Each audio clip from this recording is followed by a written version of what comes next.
pag-usapan naman natin ang love life. Oo nga, ba't parang walang ano? Wala akong love life, kota na. Huli ako nagka-jowa. Okay, 2005. So, how many years ago na yun? Si Suzuki ba yun? Hindi. Nice. Nachismis sa akin niya. Ikaw din nagtanong. Hindi ko naging jowa yun.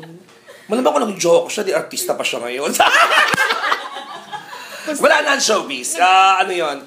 Well, yung isa dating call boy, yung pangalawa model, yung pangatlo dancer. So, yun na yung pinakamalapit-lapit sa showbiz. So, 2014 minus 9 years ago. Pero hindi 10 ka naman, years na. Hindi naman malungkot ang yung gabi. Hindi naman. Ako pa ba? Tsuran to, oh.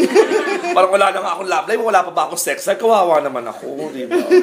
So, kaya tayo nag-iipon para may ganun tayo. Charing! Wala, kota na. Kasi parang feeling ko, ano ba? Strike 3, kota na. Tsaka, in fairness sa akin, hindi naman po sa pagmamayabang. Ako po ay itsura kong to, monogamous akong bakla. Pag meron akong boyfriend, to think na, obviously, straight, well, yung dalawa sa ex ko straight.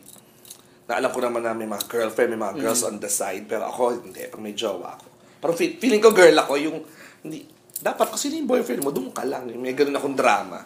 Or ano yung pinaka-moronic na thing na ginawa? Ayun, ang pinaka-moronic na ginawa ko sa buhay ko. Nag-jowa ako ng straight at minahal ko sila. Na knowing na straight sila, eventually maghahanap sila ng babae and they will end up with those women. And yung ang una, tsaka yung pangalawang, yung last ko, yung pangatlo ko pa lang naman na may mga asawa at anak, inaanak ko, mga panganay na anak. Yung isang kapatid bunso, sabi ko, pwede pala yun, inaanak na ako ng panganay, inaanak pa ako ng bunso, yung ganon. So, yun, yung dalawa, yung first tsaka yung third, kaibigan ko naman sila kahit pa, dahil mga kumpare ko. Yung pangalawa, demonyo yun, hindi ko na alam kung nasa. Kasi ibang bansa nakita ko. Kamusta naman natin yung, parang may side pass ka daw with your dad sa family mo? Napag-usapan na ba to? Oo naman, kaya lang, Open ka naman. Open naman ako.